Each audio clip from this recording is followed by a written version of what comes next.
ರಾಜ್ಯದ ಏಕೈಕ ತಾಲೂಕನ್ನ ಸಾವಯವ ತಾಲೂಕಾಗಿ ಜೊಯ್ಡಾವನ್ನ ಆಯ್ಕೆಯನ್ನಾಗಿ ನಮ್ಮ ಸರ್ಕಾರ ಘೋಷಣೆ ಮಾಡಿದೆ. ಕೃಷಿ ಇವತ್ತಿನ ಪದ್ಧತಿ ಅಲ್ಲ, ಅನಾದಿ ಕಾಲದಿಂದ ಕೃಷಿ ಕಾರ್ಯ ನಡೆಯುತ್ತಿದೆ. ನಮ್ಮ ದೇಶ ಕೃಷಿ ಪ್ರಧಾನ ದೇಶ. ರಾಸಾಯನಿಕ ಬಳಸಿ ಕೃಷಿ ಮಾಡುವ ಪದ್ಧತಿಯಿಂದ ರೈತರು ಹೊರಗೆ ಬರಬೇಕು. ಸಾವಯವ ಕೃಷಿ ತಾಲೂಕಾಗಬೇಕು ಎಂದರೆ ಸರ್ಕಾರದ ಇಲಾಖೆಯ ಸಹಕಾರಕ್ಕಿಂತ ಜನರ ಸಹಕಾರ ಅತ್ಯಂತ ಪ್ರಮುಖವಾಗಿದೆ ಎಂದು ಕೃಷಿ ಸಚಿವ ಎನ್ ಚಲುವರಾಯಸ್ವಾಮಿ ಹೇಳಿದರು. ಅವರು ಇಂದು ಮಂಗಳವಾರ ಜೊಯ್ಡಾ ಜಗಜೀವನ್ ರಾಮ್ ಭವನದಲ್ಲಿ ಜೊಯ್ಡಾ ತಾಲೂಕನ್ನ ಸಾವಯವ ತಾಲೂಕನ್ನಾಗಿ ಮಾಡುವ ಕಾರ್ಯಕ್ರಮಕ್ಕೆ ಚಾಲನೆ ನೀಡಿ ಮಾತನಾಡುತ್ತಿದ್ದರು.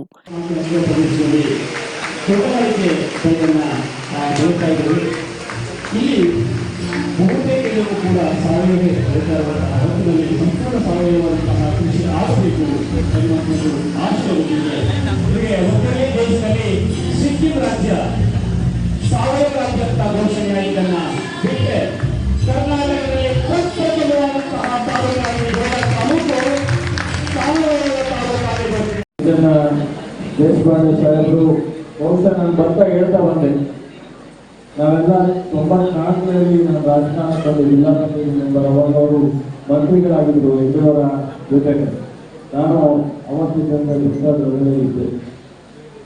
ಇವತ್ತು ಅಷ್ಟು 9 ಬಾರಿ ಗೆದ್ದು ನಮಗೆ ಎಲ್ಲಿ ತಮ್ಮ ಏನು ಮಾಡ್ತಾ ಇದೆಯಾ ಅಂತ ಕೇಳ್ತೇವೆ. ಆ ವಯಸ್ಸಿನಲ್ಲಿ ಕೃಷಿ ಇಲಾಖೆಯಲ್ಲಿ ನಮ್ಮ ತಾಲೂಕು ಏನು ಕೊಡ್ತೀಯ ಅಂತ, ಏನು ಮಾಡೋಕ್ಕೆ ಸಾಧ್ಯ ಅಂತಾರೆ. ಇವತ್ತು ಎಷ್ಟು ಶಾಸಕರಾಗಿರೋದಕ್ಕೆ ಆಸಕ್ತಿ ಇದೆಯೋ ಗೊತ್ತಿಲ್ಲ. ಆದರೆ ದೇಶಪಾಂಡೆ ಅವರು ನಿರಂತರವಾಗಿ ಈ ಕ್ಷೇತ್ರದ ಜನರ ಕಲ್ಯಾಣಕ್ಕೆ, ಅಭಿವೃದ್ಧಿಗೆ ನಿರಂತರ ಪ್ರಯತ್ನ ಮಾಡ್ತಾ ಇರ್ತಕ್ಕಂಥ ಅನೇಕ ಕಾರ್ಯಕ್ರಮದ ಅಧ್ಯಕ್ಷತೆ ವಹಿಸಿ ಮಾತನಾಡಿದ ಶಾಸಕ ಆರ್.ವಿ. ದೇಶಪಾಂಡೆ, ಜೊಯ್ಡಾ ತಾಲೂಕಿನಲ್ಲಿ ಕೃಷಿ ಭೂಮಿ ಕಡಿಮೆ ಇದೆ, ಅರಣ್ಯ ಪ್ರದೇಶ ಹೆಚ್ಚಿಗೆ ಇದೆ. 6.5% ರಾಸಾಯನಿಕ ಬಳಕೆ ಇಲ್ಲಿ ಮಾಡಲಾಗುತ್ತಿದೆ. ಇದು ಸಂಪೂರ್ಣವಾಗಿ ನಿಲ್ಲಬೇಕು. ಸಾವಯವ ತಾಲೂಕಾಗಿ ಜೊಯ್ಡಾವನ್ನ ಘೋಷಣೆ ಮಾಡಲು ಮಾನ್ಯ ಮುಖ್ಯಮಂತ್ರಿ ಸಿದ್ದರಾಮಯ್ಯ ಹಾಗೂ ಚಲುವರಾಯಸ್ವಾಮಿಯವರ ಸಹಕಾರದಿಂದ ಸಾಧ್ಯವಾಗಿದೆ ಎಂದರು.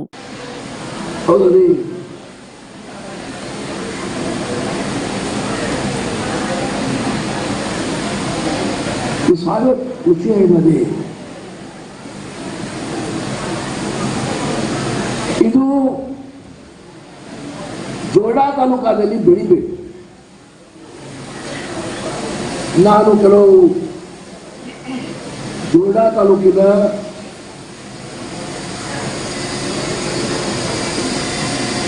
ಪರಿಚಯ ಮಾಡಲಿಕ್ಕೆ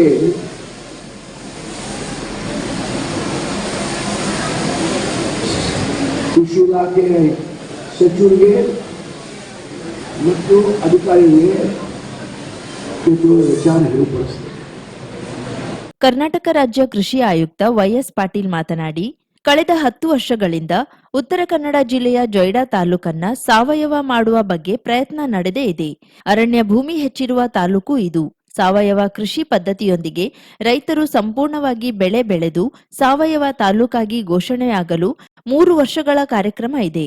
ಅಂತಾರಾಷ್ಟ್ರೀಯ ಮಟ್ಟದಲ್ಲಿ ಜೊಯ್ಡಾ ತಾಲೂಕನ್ನ ನೋಡಲು ಬರುವಂತೆ ಸಾವಯವ ಕೃಷಿ ಇಲ್ಲಿ ಆಗಬೇಕು ಎನ್ನುವ ಆಶಯ ನಮ್ಮದು ಎಂದರು. ಈ ಸಂದರ್ಭದಲ್ಲಿ ಜೊಯ್ಡಾ ಗ್ರಾಮ ಪಂಚಾಯತ್ ಅಧ್ಯಕ್ಷೆ ಚಂದ್ರಿಮಾ, ಕೃಷಿ ಇಲಾಖೆಯ ಆಯುಕ್ತೆ ವೈಎಸ್ ಪಾಟೀಲ್, ಕೃಷಿ ಇಲಾಖೆ ನಿರ್ದೇಶಕ ಡಾಕ್ಟರ್ ಜಿಟಿ ಪುತ್ರ, ಜಿಎಸ್ಎಸ್ ಸಂಸ್ಥೆಯ ನಮೃತಾ, ಜಿಲ್ಲಾ ಪಂಚಾಯತ್ ಇಲಾಖೆಯ ಅಶೋಕ್ ಹಾಲಮ್ಮನವರ್, ಜಿಲ್ಲಾ ಕೃಷಿಕ ಸಮಾಜದ ನಾರಾಯಣ ಹೆಗಡೆ, ಜಂಟಿ ಕೃಷಿ ನಿರ್ದೇಶಕ ಊಕಾ ಶಿವಪ್ರಸಾದ್ ಗಾಂವ್ಕರ್ ಮೊದಲಾದವರು ಉಪಸ್ಥಿತರಿದ್ದರು.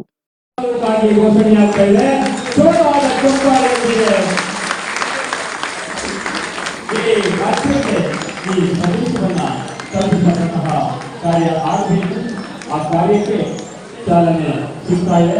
ಪ್ರಥಮ ಬಾರಿಗೆ ನಮ್ಮ ತಾಲೂಕಿನಂತಹ ಸಾಮಾನ್ಯ ಸಚಿವಾಲಯವನ್ನು ಕೊಡ್ತಾ ಇದ್ದಾರೆ. ಮುಂದಿನ 3 ವರ್ಷಗಳಲ್ಲಿ ಜೊಯ್ಡಾ ತಾಲೂಕು ಸಾವಯವ ತಾಲೂಕಾಗಿ ರೂಪುಗೊಳ್ಳಬೇಕಿದೆ. ಅದರ ಮೊದಲ ಹೆಜ್ಜೆಯಾಗಿ 1000 ಮೈಲಿಗಳ ಪ್ರಯಾಣವು ಕೂಡ ಮೊದಲ ಹೆಜ್ಜೆಯಲ್ಲಿ ಆರಂಭವಾಗುತ್ತದೆ ಎನ್ನುವಂಥ ಮಾತಿನಂತೆ ಮುಂದಿನ 3 ವರ್ಷಗಳಲ್ಲಿ ಸಾವಯವ ತಾಲೂಕಾಗಿ ರೂಪುಗೊಳ್ಳತಕ್ಕಂತಹ ಒಂದು ಕಾರ್ಯಕ್ಕೆ ಮೊದಲ ಹೆಜ್ಜೆಯಾಗಿ ಇಟ್ಟು ಅಧ್ಯಕ್ಷರು, ಜನಪ್ರತಿನಿಧಿಗಳು,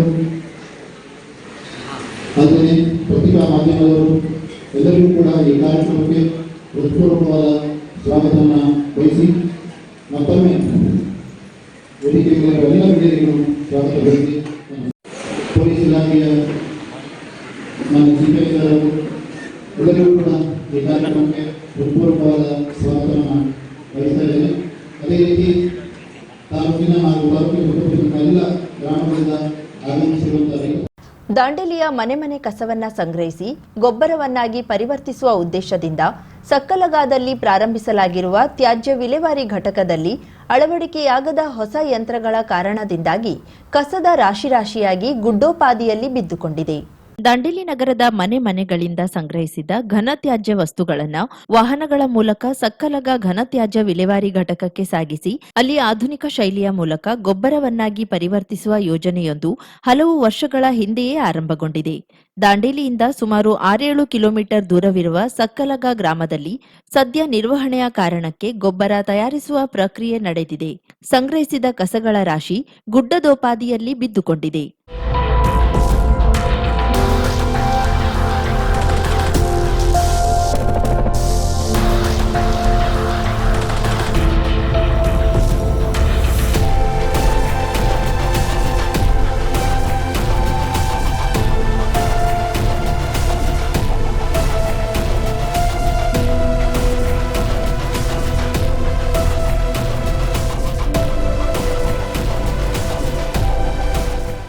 ಸಕ್ಕಲಗ ಗ್ರಾಮದಲ್ಲಿ 2.16 ಎಕರೆ ಜಾಗದಲ್ಲಿ ಘನತ್ಯಾಜ್ಯ ವಿಲೇವಾರಿ ಘಟಕವನ್ನ ಸ್ಥಾಪಿಸಲಾಗಿದೆ.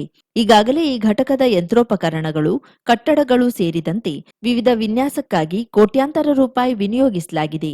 Window platform shed, pit composting shed, ಒಣ ತ್ಯಾಜ್ಯ ಸಂಗ್ರಹಣಾ ಘಟಕ, ಸ್ಯಾನಿಟರಿ ಲ್ಯಾಂಡ್ ಫಿಲ್ ಫಿಟ್, ತೂಕ ಯಂತ್ರ, ಗೊಬ್ಬರ ಸಂಗ್ರಹಣಾ ಕೋಣೆ, ಸೋಲಾರ್ ಪಾಂಡ್, ವಸ್ತು ಚೇತರಿಕೆ ಸೌಲಭ್ಯ, ಕಾರ್ಯಾಲಯ ಕಟ್ಟಡ ಸೇರಿದಂತೆ ಹಲವಾರು ವಿಭಾಗಗಳನ್ನ ಕೂಡ ಮಾಡಲಾಗಿದೆ. ಹಿಂದೆ ಇಲ್ಲಿ ಕೆಲವು ಯಂತ್ರಗಳನ್ನ ಅಳವಡಿಸಲಾಗಿತ್ತು. ಆರಂಭದಲ್ಲಿ ಗೊಬ್ಬರಗಳನ್ನು ಕೂಡ ತಯಾರಿಸಲಾಗಿದೆ. ತಯಾರಾದ ಗೊಬ್ಬರವನ್ನ ಕೆಲವರು ಖರೀದಿ ಮಾಡಿದ್ದಾರೆ. ಆದರೆ ಸಿದ್ಧವಾದ ಗೊಬ್ಬರಗಳಿಗೆ ಇರಬೇಕಾದಷ್ಟು ಬೇಡಿಕೆಯಂತೂ ಇಲ್ಲ ಎಂಬ ಕೊರಗು ಕೂಡ ನಗರಸಭೆಯವರದ್ದಾಗಿತ್ತು. ರಾಶಿಯಾಗಿ ಬಿದ್ದಿರುವ ಗೊಬ್ಬರಗಳನ್ನ ಮಾರಾಟವಾಗದ ಕಾರಣ ಅವರು ನಗರಸಭೆ ವ್ಯಾಪ್ತಿಗೆ ಬರುವ ಗಾರ್ಡನ್ ಹಾಗೂ ಇತರೆ ಗಿಡಗಳಿಗೆ ಬಳಸುತ್ತಿದ್ದಾರೆ. ದಾಂಡೇಲಿ ನಗರದಲ್ಲಿ ದಿನವೊಂದಕ್ಕೆ ಸರಿಸುಮಾರು 20 ಟನ್ಗಳಷ್ಟು ತ್ಯಾಜ್ಯ ಸಂಗ್ರಹವಾಗುತ್ತದೆ. ಮನೆ ಮನೆಗಳಿಂದ ಸಂಗ್ರಹಿಸಿದ್ದ ಈ ತ್ಯಾಜ್ಯಗಳನ್ನ ವಾಹನಗಳ ಮೂಲಕ ದಾಂಡೇಲಿಯಿಂದ 8 ಕಿಲೋಮೀಟರ್ ದೂರ ಇರುವ ಸಕ್ಕಲಗ ಗ್ರಾಮದಲ್ಲಿರುವ ತ್ಯಾಜ್ಯ ವಿಲೇವಾರಿ ಘಟಕಕ್ಕೆ ಸಾಗಿಸಲಾಗುತ್ತದೆ.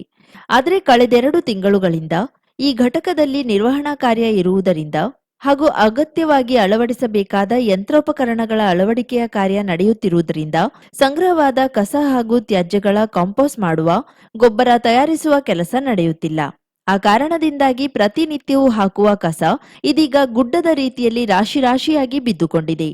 ಬಿದ್ದಿರುವ ಈ ಕಸ ಮಳೆಗಾಲದಲ್ಲಿ ಮತ್ತೆ ಒದ್ದೆಯಾಗಿ ಕೊಳೆತು ದುರ್ವಾಸನೆ ಬರುತ್ತಿದೆ. ದಾಂಡೇಲಿ ನಗರದಿಂದ ಸಂಗ್ರಹಿಸಲ್ಪಡುವ ಕಸದ ವಿಲೇವಾರಿ ಮಾಡಲು ಕನಿಷ್ಠ 10 ಎಕರೆ ಜಾಗವಾದರೂ ಬೇಕಿತ್ತು ಎನ್ನುತ್ತಾರೆ ಅಧಿಕಾರಿಗಳು. ಆದರೆ ಇಲ್ಲಿರುವುದು 2.16 ಎಕರೆ ಮಾತ್ರ. ಇಷ್ಟೊಂದು ಸಣ್ಣ ಪ್ರಮಾಣದ ಜಾಗದಲ್ಲಿ ದಿನವೊಂದಕ್ಕೆ 20 ಟನ್ ಸಂಗ್ರಹವಾಗುವ ತ್ಯಾಜ್ಯಗಳ ವಿಲೇವಾರಿ ಮಾಡುವುದು ಕಷ್ಟ ಸಾಧ್ಯ ಎನ್ನಲಾಗುತ್ತಿದೆ. ಈ ಅನಾನುಕೂಲತೆಯ ಕಾರಣದಿಂದಾಗಿ ಕೆಲ ದಿನಗಳಿಂದ ಈ ಘನತ್ಯಾಜ್ಯ ಸಂಗ್ರಹಣಾ ಘಟಕದಿಂದ ಒಣ ತ್ಯಾಜ್ಯ ಸಂಗ್ರಹಣಾ ಘಟಕ ಬೇರ್ಪಡಿಸಿ ಇದರ ಯೋಜನಾ ವರದಿಯನ್ನ ಸಂಬಂಧಪಟ್ಟ ಇಲಾಖೆಗೆ ಕಳುಹಿಸಲಾಗಿದೆ. ಇದಕ್ಕೆ ನಗರಕ್ಕೆ ಹತ್ತಿರದಲ್ಲಿ ಸ್ಥಳ ಕೂಡ ನೋಡಲಾಗಿದೆ. ಇನ್ನು ಕೆಲವೇ ದಿನದಲ್ಲಿ ಇದಕ್ಕೆ ಮಂಜೂರಿಯಲ್ಲಿದ್ದು ಆ ಸಂದರ್ಭದಲ್ಲಿ ಪ್ರತ್ಯೇಕವಾಗಿ ತ್ಯಾಜ್ಯ ವಿಲೇವಾರಿ ಕೆಲಸ ನಡೆಸಲಾಗುತ್ತದೆ ಎನ್ನುತ್ತಿದ್ದಾರೆ ನಗರಸಭೆ ಪೌರಾಯುಕ್ತ ವಿವೇಕ್ ಬನ್ನೆಯವರು. ಕರಾವಳಿ ಮುಂಜಾವು ಡಿಜಿಟಲ್ ನ್ಯೂಸ್, ಬಿಎನ್ ವಾಸರೆ, ದಾಂಡೇಲಿ.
50,000ಕ್ಕೂ ಅಧಿಕ ಸಬ್ಸ್ಕ್ರೈಬರ್ಸ್, 1.68 ಕೋಟಿಗೂ ಮೀರಿದ ವ್ಯೂಸ್, ಸುದ್ದಿಯೊಂದು 10 ಲಕ್ಷಕ್ಕೂ ಹೆಚ್ಚು ವ್ಯೂಸ್ ಕಂಡ ಹೆಗ್ಗಳಿಕೆ, ವಸ್ತುನಿಷ್ಠ ಮತ್ತು ಖಾತ್ರಿಯಾದ ವರದಿಗಾರಿಕೆ, ಉತ್ತರ ಕನ್ನಡದ ಅತಿ ಹೆಚ್ಚು ಸಬ್ಸ್ಕ್ರೈಬರ್ ಹೊಂದಿರುವ ಯೂಟ್ಯೂಬ್ ಚಾನೆಲ್. ಕರಾವಳಿ ಮುಂಜಾವು ಡಿಜಿಟಲ್ ವೀಕ್ಷಕರಿಗೆ ಧನ್ಯವಾದ. ಇನ್ಮುಂದೆ ಸುದ್ದಿಯೆಲ್ಲ ಮತ್ತಷ್ಟು ಸೊಗಸು. ನಿಮ್ಮಲ್ಲಿಯ ಸಭೆ ಸಮಾರಂಭ, ಅಂಗಡಿ ವ್ಯಾಪಾರ ಮಳಿಗೆಯ ಸಹಕಾರಿ ಸಂಸ್ಥೆಯ ಶುಭಾರಂಭದ ಕಾರ್ಯಕ್ರಮಗಳ ವಿಸ್ತೃತ ವಿಡಿಯೋ ಸುದ್ದಿ. ಸಂಪರ್ಕಿಸಿ ನಮ್ಮ ಕರಾವಳಿ ಮುಂಜಾವು ಡಿಜಿಟಲ್ ಪ್ರತಿನಿಧಿಗಳನ್ನ.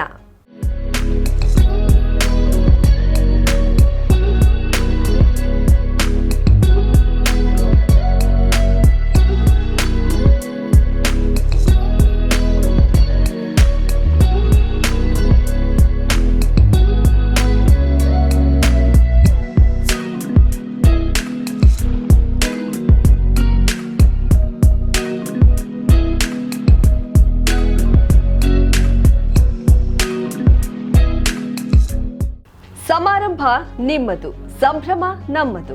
ನೋಡ್ತಾ ಇರಿ ಕರಾವಳಿ ಮುಂಜಾವು ಡಿಜಿಟಲ್.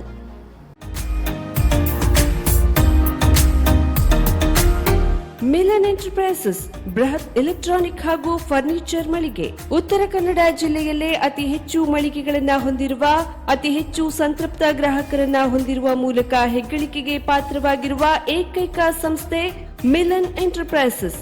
ನಮ್ಮ ಮಳಿಗೆಗಳಲ್ಲಿ ಪ್ರಸಿದ್ಧ ಕಂಪನಿಗಳ electronic refrigerator, washing machine, LED TV, ಎಸಿಗಳು ಲಭ್ಯ. ಭಾರತದ ಕರಾವಳಿ ಹವಾಮಾನಕ್ಕೆ ಹೊಂದಿಕೊಳ್ಳುವ ನಂಬರ್ 1 ಬ್ರ್ಯಾಂಡ್ ಆದ ಗೋದ್ರೇಜ್ ಕಂಪನಿಯ ಕಪಾಟು, ಆಫೀಸ್ ಟೇಬಲ್, ಆಫೀಸ್ ಚೇರ್, ಬ್ಯಾಂಕ್ಗಳಿಗೆ ಹಾಗೂ ಚಿನ್ನದ ಅಂಗಡಿಗಳಿಗೆ ಬೇಕಾಗುವ ಸೇಫ್ ಲಾಕರ್ಗಳು ಅತಿ ಕಡಿಮೆ ಬೆಲೆಯಲ್ಲಿ ಲಭ್ಯವಿದೆ. Teak wood sofa set, wooden dining table ಹಾಗೂ ಗ್ರಾಹಕರಿಗೆ ಬೇಕಾಗುವ ಅಳತೆಯಲ್ಲಿ ನಿಮ್ಮ ಮನೆಗೆ ಹೊಂದಿಕೊಳ್ಳುವ ಹಾಗೆ ಫರ್ನಿಚರ್ ಗಳನ್ನ ಮಾಡಿಕೊಡಲಾಗುವುದು. ಕಸ್ಟಮೈಸ್ಡ್ ಕಿಚನ್, ವಾರ್ಡ್ರೋಬ್ ಗಳನ್ನ ಅತಿ ಹೆಚ್ಚು ವರ್ಷಗಳ ಕಾಲ ಬಾಳಿಕೆ ಬರುವ ಹಾಗೆ ವಾರಂಟಿಯೊಂದಿಗೆ ಮಾಡಿಕೊಡಲಾಗುವುದು. ನಮ್ಮಲ್ಲಿ ಡ್ಯೂರಾಫ್ಲೆಕ್ಸ್, ಗೋದ್ರೇಜ್ ಕಂಪನಿಯ memory foam mattress, orthopedic mattress, spring ಮ್ಯಾಟ್ರೆಸ್ಗಳು ಕಡಿಮೆ ಬೆಲೆಯಲ್ಲಿ ಲಭ್ಯ.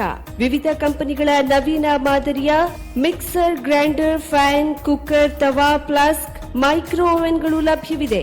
0% ಬಡ್ಡಿಯೊಂದಿಗೆ ಸ್ಥಳದಲ್ಲಿಯೇ ಬಜಾಜ್ ಫೈನಾನ್ಸ್ ನಿಂದ ಸಾಲ ಸೌಲಭ್ಯವಿದೆ. ಮಿಲನ್ ಎಂಟರ್ಪ್ರೈಸಸ್ ನಲ್ಲಿ ಖರೀದಿ ಮಾಡುವ ಗ್ರಾಹಕರಿಗೆ ಡಿಸ್ಕೌಂಟ್ ಮತ್ತು ಗಿಫ್ಟ್ ಜೊತೆಗೆ ಪ್ರತಿ 2,000 ರೂಪಾಯಿಗಳ ಖರೀದಿಗೆ ಒಂದು ಬಂಪರ್ ಲಕ್ಕಿ ಡ್ರಾ ಕೂಪನ್ ನೀಡಲಾಗುವುದು. ಈ ಲಕ್ಕಿ ಡ್ರಾ ನಲ್ಲಿ 7 ಲಕ್ಷದವರೆಗೆ ಬಹುಮಾನ ಗೆಲ್ಲುವ ಅವಕಾಶ ನಿಮ್ಮದಾಗಿರುತ್ತದೆ. ಲಕ್ಕಿ ಡ್ರಾದಲ್ಲಿ 1 ಕಾರ್, 2 ಬೈಕ್ ಮತ್ತು ರೆಫ್ರಿಜರೇಟರ್, ವಾಷಿಂಗ್ ಮಷೀನ್ ಸೇರಿದಂತೆ 30 ಲಕ್ಕಿ ಗ್ರಾಹಕರಿಗೆ ಬಹುಮಾನ ಗೆಲ್ಲುವ ಅವಕಾಶ. ಗ್ರಾಹಕರ ಸಂತೃಪ್ತಿಗೆ ನಮ್ಮ ಮೊದಲ ಆದ್ಯತೆ ಎನ್ನುವುದು ಮಿಲನ್ ಎಂಟರ್ಪ್ರೈಸಸ್ ನ ವಾಕ್ಯ. ಉತ್ತರ ಕನ್ನಡ ಜಿಲ್ಲೆಯ ನಮ್ಮ ಶೋರೂಮ್ಗಳಾದ old Mahalakshmi super market, Mulla stop ಹತ್ತಿರ, ಕಾಜುಬಾಗ್, ಕಾರವಾರ, ಅಗ್ರಿಕಲ್ಚರ್ ಆಫೀಸ್ ಎದುರುಗಡೆ, ಮಾಸ್ತಿಕಟ್ಟೆ ರೋಡ್, ಹೊನ್ನಾವರ, ಸೀಮಾ ಕಾಂಪ್ಲೆಕ್ಸ್ ಹತ್ತಿರ, Moni Basti main road, Bhatkal, Indian bank ಎದುರು, CP Bazaar road, Shirsi, JS building, JN road, Dandeli, KS building, Motikeri road, Haliyal. ಇಲ್ಲಿಗೆ ತಪ್ಪದೇ ಭೇಟಿ ನೀಡಿ ಸಂತೃಪ್ತರಾಗಿ.